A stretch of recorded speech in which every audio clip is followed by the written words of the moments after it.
दोस्तों, जैसा कि हम लोग जानते हैं या कहीं सुने होंगे कि थाईलैंड में हिंदू धर्म प्रचलित है। आज के वीडियो में हम लोग जानेंगे कि आखिर थाईलैंड में हिंदू धर्म प्रचलित क्यों है। क्या थाईलैंड बन चुका है हिंदू राष्ट्र? थाईलैंड में कहां से पहुंचा हिंदू धर्म? इन सभी बातों को जानने के लिए वीडियो को अंत तक देखें। दक्षिण एशियाई देश थाईलैंड में हिंदू देवी देवताओं की मूर्तियां आम बात है। यहाँ कई हिंदू मंदिर है, कुछ नए दौर तो कुछ बेहद प्राचीन। थाईलैंड में रामायण राष्ट्रीय ग्रंथ है। थाई भाषा पर भी राष्ट्रीयता का प्रभाव दिखता है। आइए जानते हैं कि थाईलैंड का भारत से रिश्ता क्या है और कैसे हिंदू धर्म थाईलैंड पहुंचा। 7 करोड़ से कुछ ज्यादा आबादी वाले थाईलैंड में बौद्ध 95% से ज्यादा है, जबकि हिंदू 0.1% है। कुल संख्या 80,000 है, लेकिन फिर भी पूरे थाईलैंड में इंद्र, ब्रह्म, गणेश, शिव के मंदिर दिखाई देते हैं। कई 800 से 1000 साल पुराने हैं तो कई नए दौर के हैं। अचरज की बात यह है कि यहाँ हिंदू मंदिरों में बौद्ध धर्म को मानने वाले भी आते हैं और वे हिंदू देवी देवताओं की पूजा वैसे ही करते हैं जैसे हिंदू आबादी करती है। थाईलैंड में थाई ब्राह्मण समुदाय हैं। ब्रह्म लुआंग और ब्रह्म चाओबान सभी थाई ब्राह्मण धर्मों से बौद्ध है, लेकिन ये हिंदू देवताओं की पूजा करते हैं। ब्रह्म लुआंग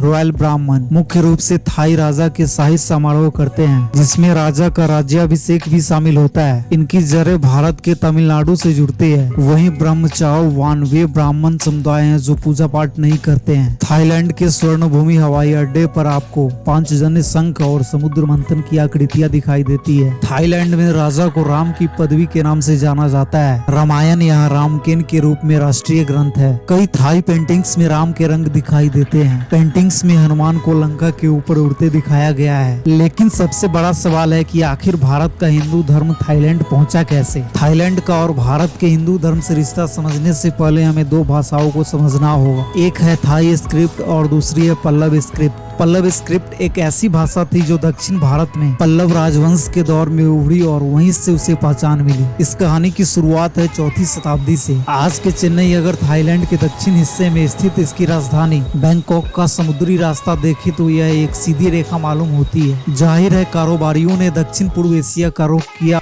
बड़ा सवाल यह है कि क्यों थाईलैंड के लोगों के लिए संस्कृत एक पवित्र भाषा है। दरअसल पल्लव स्क्रिप्ट का इस्तेमाल संस्कृत के ग्रंथों, तांबे की प्लेटों और हिंदू मंदिरों और मठों के पत्थर पर शिलालेख लिखने के लिए किया गया था और इसी वजह से संस्कृत से भी इसका जुड़ाव हो गया। एक थ्योरी है कि हिंदू धर्म सबसे पहले व्यापारियों के जरिए थाईलैंड पहुंचा था, लेकिन यह सीधे थाईलैंड नहीं पहुंचा था। सबसे पहले कंबोडिया पहुंचा और फिर कंबोडिया से होते हुए थाईलैंड पहुंचा। हाल के दिनों में यूरोपीय और भारतीय विद्वानों ने दक्षिण पूर्व एशिया को फर्दर इंडिया, ग्रेटर इंडिया या हिंदूनाइज्ड या इंडियनाइज्ड स्टेट के रूप में बताया है। जब थाईलैंड में खमेर साम्राज्य सत्ता में आया तो हिंदू धर्म तब तक प्रमुख धर्म बना रहा जब तक कि जयवर्मन का काल रहा। खमेर साम्राज्य कंबोडिया से आया था और अपने साथ हिंदू धर्म लेकर आया था और राजा की पसंद का धर्म होने की वजह से देश में इसका प्रभाव तेजी से फैला। थाईलैंड की पूर्व राजधानी अयुत्थाया का नाम अयोध्या के नाम पर रखा गया, जो भारत में भगवान राम की जन्मस्थली है और इससे 3500 किलोमीटर दूर है। बौद्ध धर्म इस पूरे काल में अयोध्या साम्राज्य का मुख्य धर्म था और हिंदू धर्म का इसकी संस्कृति और समाज पर गहरा असर था। खमेर लोग हिंदू की तरह ही पुनर्जन्म में विश्वास करते हैं। पारंपरिक विवाहों में पारंपरिक हिंदू विवाहों की तरह ही कुंडली का मिलान होता है। मृत्यु के बाद शरीर का अंतिम संस्कार किया जाता है। राख का एक हिस्सा नदी में विसर्जित किया जाता है और बाकी एक स्तूप के अंदर रखा जाता है। थाईलैंड में हिंदू धर्म को राजशाही के लिए आवश्यक माना जाता है और शाही पदवी मिली हुई थी। बात करें भारत के धार्मिक ग्रंथ रामायण की तो माना जाता है कि रामायण दक्षिण भारत के व्यापारिक मार्गों से 7वीं शताब्दी की शुरुआत में थाईलैंड पहुंची थी। थाईलैंड में इसे एक नए रूप में स्वीकार किया गया। थाई लोगों ने भारतीय रामायण को अपने राष्ट्रीय महाकाव्य के रूप में अपनाया और वे लगभग 800 वर्षों से अधिक वक्त से इसे साहित्य के रूप से जुड़े हुए हैं। थाईलैंड के लोग रामायण की कथा को हिंदुओं की तरह ही गंभीरता से लेते हैं। थाईलैंड में हिंदू धर्म को और दिलचस्प जो चीज बनाती है वो यहाँ के मंदिर में आने वाले 95% वास्तव में थाई मूल के बौद्ध होते हैं। वे हिंदू देवी देवताओं के प्रति उसी तरह समर्पित दिखाई देते हैं जैसे अन्य हिंदू भक्त दिखते हैं। उम्मीद करते हैं कि थाईलैंड के बारे में ये जानकारी आपको अच्छी लगी होगी, तो इस वीडियो को लाइक करें और ऐसे ही वीडियो को देखने की